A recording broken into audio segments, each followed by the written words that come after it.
আসসালামু আলাইকুম, welcome back to my cooking studio by Sumi. আজ আমি আপনাদের তৈরি করে দেখাবো কিভাবে আমের কোষা সহ আপনারা আচার তৈরি করতে পারবেন এবং সারা বছর জুড়ে এটা সংরক্ষণ করে রাখতে পারবেন। সেই রেসিপিটাই আজ আমি আপনাদের সাথে শেয়ার করব। তো চলুন ফ্রেন্ডস, দেখে নেওয়া যাক রেসিপিটা কিভাবে তৈরি করে নিতে হয়। তার জন্য প্রথমে আমি এখানে আম নিয়েছি, আপনারা চাইলে এর পরিমাণটা বাড়িয়ে নিতে পারবেন। তো আমটা প্রথমে আমি এখানে কেটে নিচ্ছি একটা চাকুর সাহায্যে।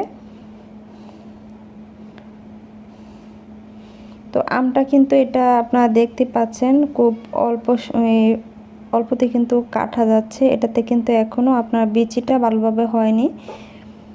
তো আপনারা চাইলে যেগুলো আম একদম আপনার কুসাটা অনেক শক্ত হয়ে গেছে সেগুলো আম দিয়েও কিন্তু আচারটা তৈরি করে নিতে পারবেন। তো এখন আমি চাকুর সাহায্যে উপর দিয়ে আমি এভাবে কেটে নিচ্ছি, এতে কি হবে মশলাটা আপনার ভিতরে ঢুকবে, খেতে ভালো লাগবে। তো সবগুলো আমি কিন্তু এভাবে আমি কেটে নিচ্ছি। তো ফ্রেন্ডস, আপনারা চাইলে কিন্তু দা বা বটির সাহায্যে কিন্তু আমগুলো কেটে নিতে পারেন, এতেও কিন্তু আপনাদের হাতে সময়টা বেঁচে যাবে, খুব তাড়াতাড়ি কিন্তু এগুলো কেটে নেওয়া হয়ে যাবে। তো এভাবে কেটেই কিন্তু সবগুলো আম আমি এখানে কমপ্লিট করে নিচ্ছি।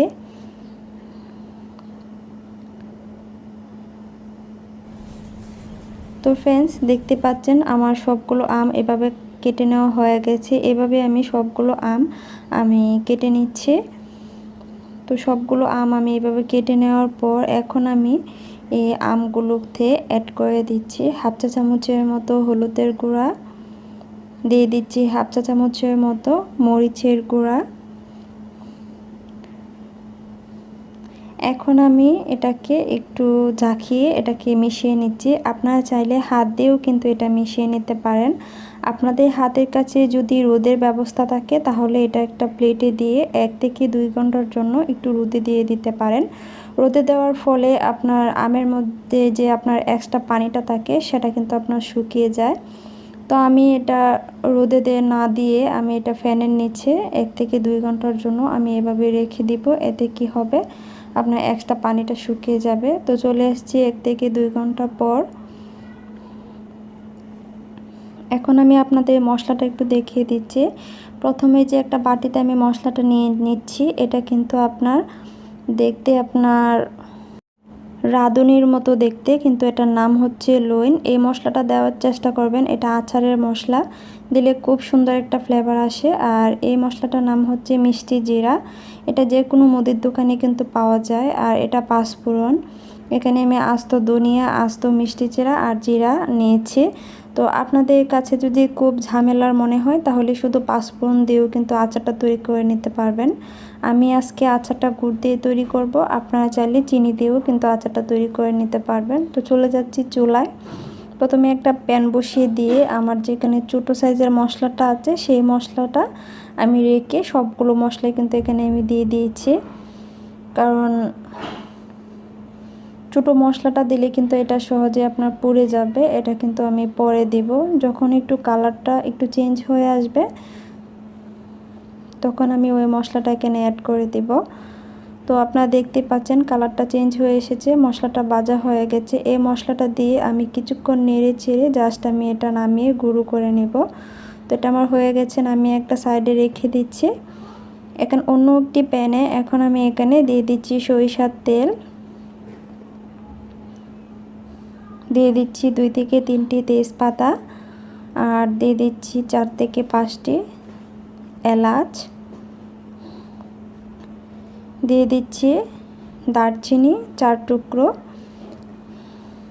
তো এগুলো দিয়ে আমি একটু ভেজে নিব। যখন এর থেকে খুব সুন্দর একটা ফ্লেভার অ্যাড হবে তখন আমি এখানে দিয়ে দিচ্ছি হাফ চা চামচের মতো দিয়ে দিচ্ছি রসুন বাটা, আর 1 চা চামচের মতো দিয়ে দিচ্ছি আদা বাটা।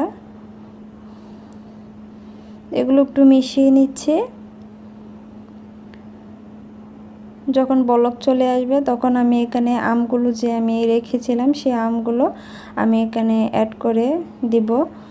এই মুহূর্তে আমি এখানে হাফ চা চামচের মতো আমি সরিষা বাটা দিয়ে দিচ্ছি, এতে সরিষার খুব সুন্দর একটা ফ্লেভার অ্যাড হবে। এখন আমি এখানে আমগুলো দিয়ে দিচ্ছি, দিয়ে একটা পেঁচালার সাহায্যে একটু ভালোভাবে কিছুক্ষণ একটু নেড়ে ছেড়ে নিচ্ছে। তো এগুলো দিয়ে দেওয়ার পর গুড়টা এখান থেকে আমি অর্ধেকটা গুড় এখানে আমি অ্যাড করে দিচ্ছি।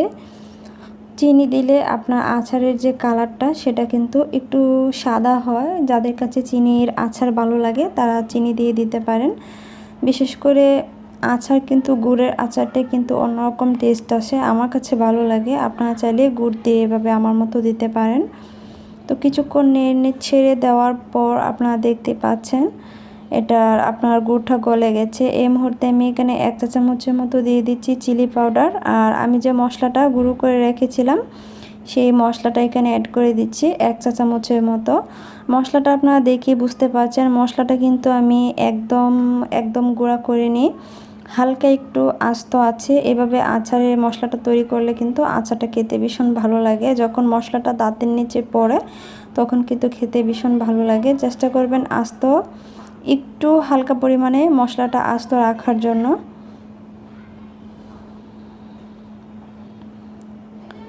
তো আচারটা কিন্তু আমার অর্ধেক কমপ্লিট হয়ে গেছে, আপনারা দেখতেই পাচ্ছেন। আমের কুসাটা খুব একটা শক্ত না হওয়ার কারণে কিন্তু আচারটা আমার একটু হালকা গলে গেছে, আপনারা দেখতে পাচ্ছেন। তো আচারটা কিন্তু আমার কমপ্লিট হয়ে গেছে, আপনারা দেখতে পাচ্ছেন উপরে তেল চলে এসেছে এবং এগুলো কিন্তু সিদ্ধ হয়ে গেছে, আপনারা দেখতে পাচ্ছেন। এটা নামানোর পর কিন্তু আরও টেনে যাবে। আমি নামিয়ে আপনাদের ঠান্ডা করে তারপর আমি আপনাদের পরিবেশন করে দেখিয়ে দিচ্ছি যে আচারের অরিজিনাল লুকটা কীরকম এসেছে। তো আপনারা দেখেই বুঝতে পারছেন। আর এটা কিন্তু সিরকা ছাড়াই আপনারা সারা বছর জুড়ে কিন্তু এটা সংরক্ষণ করে রাখতে পারবেন। আশা করি আজকের ভিডিও আপনাদের ভালো লেগেছে। ভিডিওটি ভালো লাগলে প্লিজ আমার চ্যানেলটি সাবস্ক্রাইব করবেন। সবাই ভালো থাকবেন, সুস্থ থাকবেন, আমার জন্য দোয়া করবেন। আল্লাহ হাফেজ।